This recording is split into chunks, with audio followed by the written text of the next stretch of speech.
Jay Crawford, Adam the Bull, Garrett Bush, Tyvis Powell, Jason Lloyd. Plus, ba-da-da-da-da, you're loving him, Mikey McNuggets. And so many big names, it would take me hours to say all of their names. The ultimate Cleveland sports show starts now. Booyah! Oh, we've got some crazy people here. He's out of pocket. Crazy man stuff is out of line. Right Y'all be just missing what this man say here. You just missed. Should we recap it on the air? Good morning, everybody. How are you Probably today? not. A lot to get to on today's Ultimate Cleveland Sports Show, along with Tyvis Powell and Jason Inappropriate Lloyd. We've got. Come on. It ain't just no. me. Oh, certainly not just you. In this last 5 moments, you were the most inappropriate person. Although I did just refer to 2 people that I won't say who they were as generic white people from a movie. But anyway, we got Mikey McNuggets. We've got Steve behind there. We got Anthony back there. No Earl today. What happened? Earl's sick. G. Bush is sick. Yeah, G. Bush called out sick yesterday. Earl was a true game time decision yesterday. Yeah. He was here until about 10:57. Which means he probably got everybody else sick. He was here in body, but not in spirit. He told Steve, he said, Steve, and I'm talking about director Steve, I'm going to sit here. Just don't put me on camera. I'm like, okay, well, if you're not going to talk, you're not going to be on camera. Yeah, or you got to go home. You got to rest up. He texted us this morning saying he still wasn't feeling well, so I told him, stay home, stay away. We got you. Don't worry, Earl. So hopefully he gets a speedy recovery. I'm disappointed in Earl because he should have came out here and did the show. Bull did it and threw up live on the set. True. And it didn't stop him, Earl. That's you true. And G. Bull is better than y'all because Bull stayed in the fire. That's right. Gave the fans a show because he had to talk about how the Browns beat the Panthers week Thank 1. you, There was Tyvis. no way he was going to miss that. His leg could have been cut off and he still Came in a hospital gown, dragging need an to IV get y'all pole. priorities More straight. confetti falling over right. there. The confetti's falling because it agrees with me. Meanwhile, Earl's pulling the Jared Allen. We can't find him anywhere. By the way, I texted. I went to get my son new sneakers yesterday. Oh, yeah? Did you get the ones? I did. Oh, yeah. What color? And the picture I sent You sent the picture? I sent a picture. I You didn't see it? I didn't see Why the don't you pic. send them to me? I'm no shoe You aficionado. ain't worn no Jordans since high school. I bought a bunch No of offense, Jordans. Jason. I only texted the cool guys. The black guys, right? You texted the and black Mike. guys. And Mike. Oh, well, he's half black. Yeah. Thank you. So Oh, yeah. anyway, so I got my I said to the guy in the store, I'm like, where did I go? What's this? I actually went to a shopping mall. Do you believe that? Wow, I know The one out in North Olmsted. I ain't been to the Great mall Northern. in a while. Yeah, Great Northern Mall. You and 3 other people in there? No, there was a decent amount. There's a bunch of old people walking. Yeah, sure. All right. Yeah. So we go to the Great. We got a lot to talk about. We'll get to it all. We got some Guardians stuff. Jim Rosenhaus is with us today. We'll talk potential Guardians trades. Are the Cavs getting closer to a new head coach? We'll get to that in a little bit. And we'll start in just a couple minutes with the Browns. But let me tell this quick story. So I go to the I got to tell a quick story. after your quick Tyvis is story. a quick story. North Olmsted Mall. We went to Dick's first because I had to get some stuff there. And then my son and I, we walk through the mall and we go to what's that?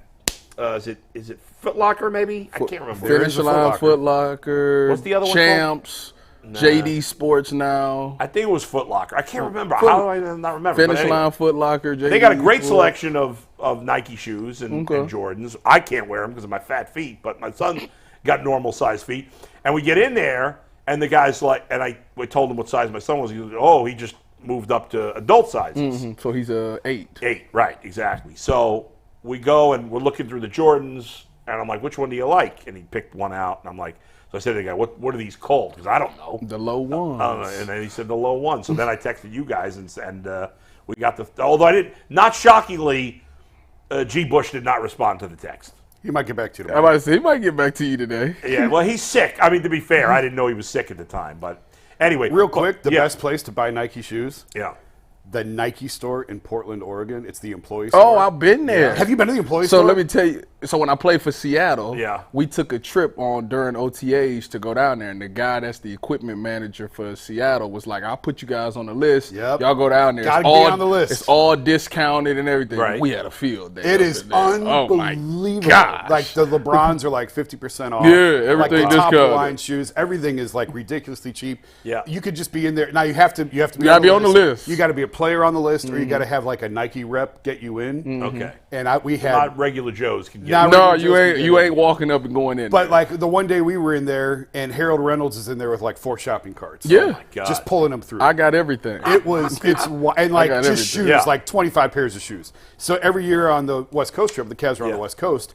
When we went to Portland, we would go to the Nike store, and then Yeah. you'd have a shopping list for all the different people. Yeah, because you to buy all can't the different things. use your phone while you in there. Yeah, they I tried to kicked me off text. the I tried to text my girl. And be Yeah. like, "What you want?" She like, "You put that phone away. You Yeah, cannot I was do nothing." I was FaceTiming my wife to Yeah. pick out shoes for our oldest, and they're like, "No, you guys." I'm like, "Why? Yeah. Like, what's the big? That's no, what I- you like, can't really? FaceTime. You can't It's be like on your top phone. secret down there. But it is so. And so when Fedor was there this year, I made Yeah. him pick me up a pair for AJ. I made him because So I don't go media to members Portland. can get in. If you have a Nike rep. Because we all know the Nike. We know a lot I of gotcha. the people that work for Nike. Okay. Because the people who work for Nike around the players at the games, Yeah. so you get to know them.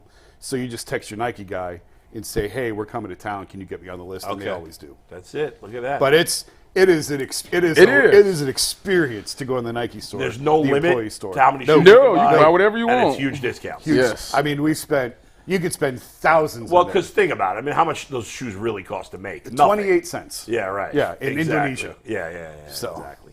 But I did shock it. After we bought him the shoes, which I thought were all right. The price. I mean, What was they like 80, 85, 90? no, I guess it wasn't all right. It was more than that. 105. You know what? 120. I have found. I thought that was a good price. I've I don't actually know. had good success on eBay, buying shoes on That's what eBay. a lot of people are doing that now. Like you Oh, get yeah? deep discounts. Really? Yeah.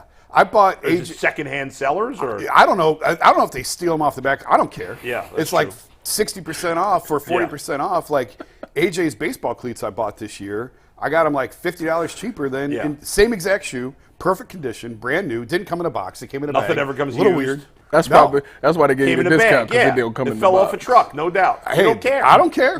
Listen, that's fair. He don't support care. Secondhand theft. Yeah. If it saves me $40. Fair enough. Second. Fair enough. Let me- Tyvis, what's your quick story? My quick story is yesterday I got into an altercation. I went to my Who won? Really? not a physical one. Oh. I was ready to go there. Really? I couldn't was imagine ready. Tyvis Listen, I can't either. Listen, so I tell everybody, I don't play football anymore. Yes. So football was a way to release pent up aggression. You Yeah. go out there, go up against somebody, throw them to the side, make tackles, all of those things. You feel Yeah. good afterwards. Well, now you don't have that luxury anymore. It's just pent up aggression. So, anyways, yesterday I went to my gym. I get up at 6:30, Yeah. get to the gym about 7:10. I wanted to get in the whirlpool, the little hot tub before leg day. So I get into the hot tub, but my headphones had died right before I got into the gym. So I walked in, I didn't have my headphones. So I was like, all right, well, I just cut my phone down. I cut it down to halfway, one notch under halfway. Yeah. I'm sitting in the whirlpool. There's one guy that's behind me. I'm on Instagram looking at like a little reel or something, like a little slideshow with little 15-second videos. Yeah. The Carter documentary came out 16 years ago yesterday. I was looking at highlights of him making the Carter. Anyways, I'm in the whirlpool for probably like 15 minutes. The guy gets up, he leaves after like 8 minutes of me being in there. I didn't think nothing of it, just kept watching my thing. I'm in there stretching and all that. So I get out the whirlpool, and this guy walks back and he says loud, like, some people, you need to get you some headphones or something like that. Some people just want to just relax in the whirlpool. Okay. So at this point, I laughed though. At this point, I'm almost a little upset because I understand what he's doing.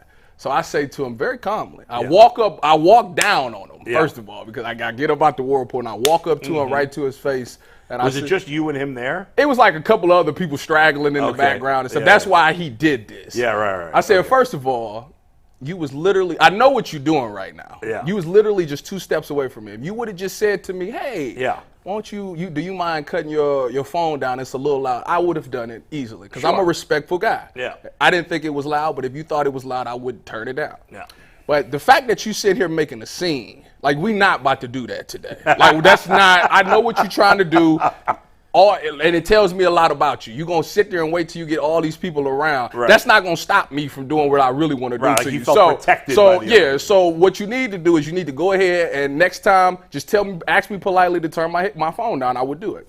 He storms off. The guys that's standing in the back says, dude, it's not you. It's him. Trust me. It's really not that deep.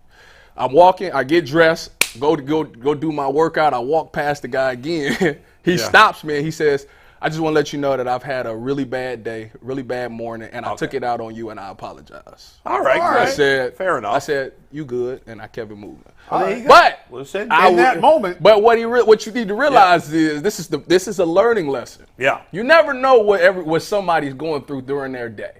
So if you make a big scene, you never know what I might be going through because I might have had a bad morning too. Yeah. And if I would have just stole off on you, then your day would have went from bad to worse. So you really need to really check yourself watch your tone on how you talk to certain people. Good thing I'm at a point in my life where I'm very into positivity right now. Like, that's really big on my list, positivity. Yeah. So you caught me at the right moment. But if I was having a bad morning, like if me and my wife had got into it or something, and I went to the gym and you said that to me, I probably would have slapped you on sight because I really wanted that smoke. I'm dying for it. So learning lesson for you. I just saw a reel the other day of two guys fighting at the pool in swimming trunks, and I thought, how terrible would that be to be in a fight? That was almost Tyvus. He was almost fighting in swimming trunks. Yeah. Well, throwing hands and He apologized. And it was, you're right, like barefoot, if naked. If he had asked you nicely All he to had to lower do- it, and you Bull, refused. I was where you at and where I'm at. That's how far away we was. You could have literally just said, exactly.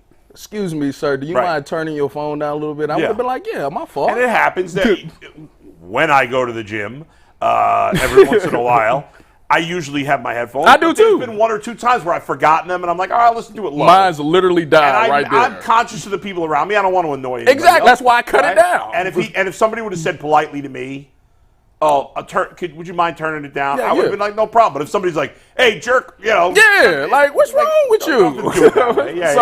That happened. But it all worked out in the end. Yeah, I got a good workout in, and nobody got hurt. There you go. All right, let's get to some Browns talk here, Mikey. What do you got? Yeah, we're gonna dive in real quick. Show announcement. We've had the VMix system crash 2 days in a row. Friday and yesterday it crashed. Wow. IT was here all yesterday afternoon, so fingers crossed that it is fixed. We haven't had an update. I feel like we go through this every just so you guys know, months. it's not us. It's simply the computer, and we are doing our best to give you guys 2 hours of uninterrupted Cleveland coverage. And with that, let's remind the good people that FanDuel is the official sportsbook partner of the Ultimate Cleveland Sports Show. And summertime means baseball, the NBA Finals, and more. And you can bet on it all on FanDuel. Right now, new customers get $200 in bonus bets with any winning $5 bet. That's $200 you can use to bet on everything from the Finals MVP to who's going to hit one out of the ballpark tonight. Just visit FanDuel.com/UCSS and add a big win to your summer bucket list. FanDuel, America's #1 sportsbook. So over the weekend, guys, two different Browns players, Deshaun Watson and David Njoku, gave us a little hint at potentially the future of the Browns offense. We'll start with what Deshaun Watson said on his podcast, QB Unplugged, about Ken Dorsey integrating himself into this offense. Steve, let's hear Deshaun. It's a quarterback room that I think, anybody would want to be a part of, right? From the coaching staff, Dorsey, super cool dude. It's funny when you see him from afar, then you get to meet him in person.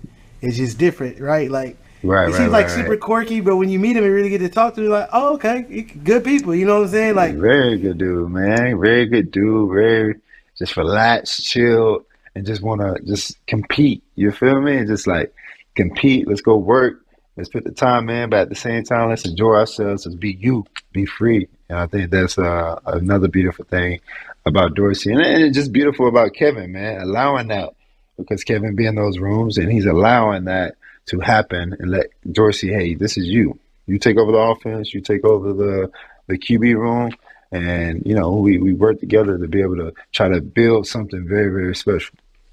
That's got to be, I guess that's tough, but that's like real leadership, right? To give up something that, you're passionate about, a lot about, you've been super successful coaching quarterbacks, super successful with the offense, and just be like, yo, I'm going to take a back seat, let you do this thing. I'm going to add in my flavor, my sauce, but I'm going to be the head coach. And that takes a lot, like a humility and it takes to really being a good coach and a good dude, and I think Kev is at 100%.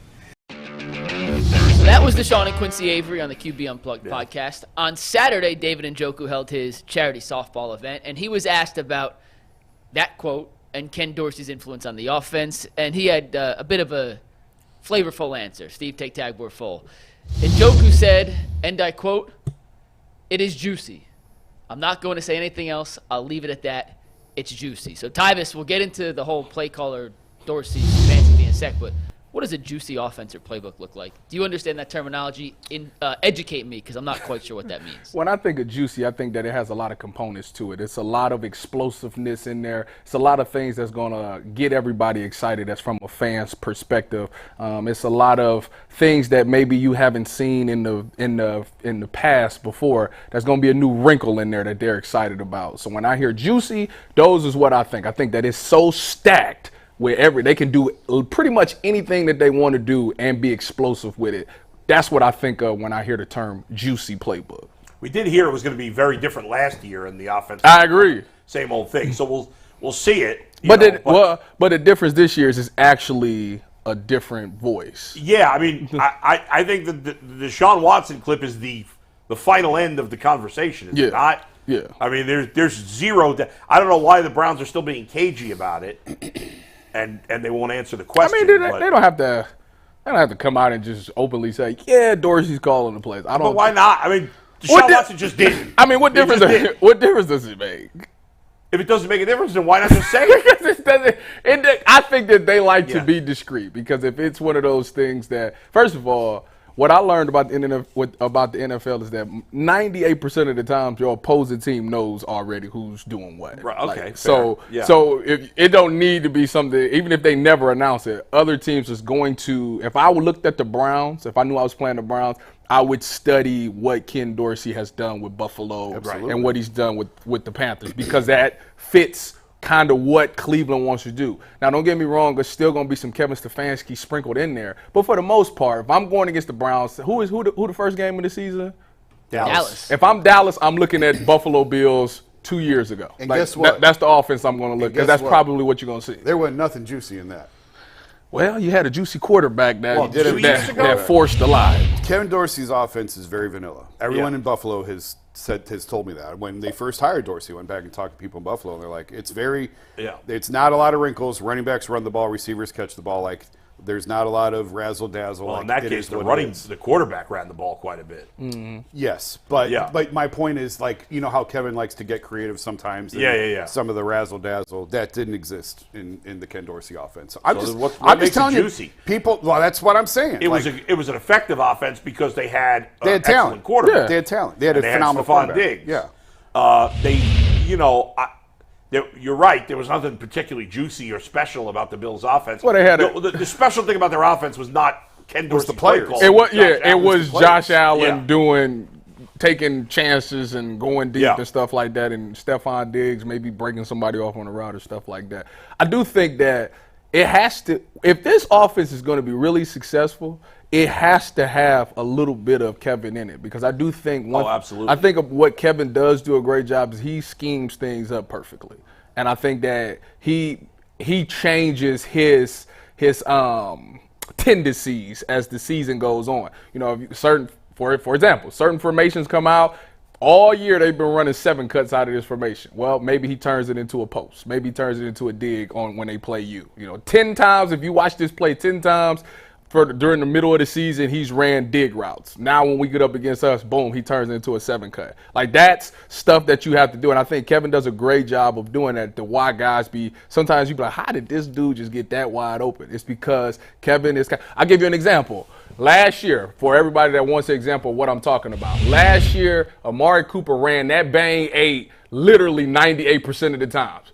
To the point where when they got to the Texans game, what did he run? He changed that bang 8 to a deep post, and boom. A bang 8? A bang 8 is a 7-step route where you go up the field 7 steps, plant your outside foot, slant across, ball's coming right out. It's right past the linebacker. It's like a skinny post. It's real quick. It's like play action, get that linebacker to step up, boom, throw the ball right behind him on a post route. Real skinny. It's like a 10-yard route.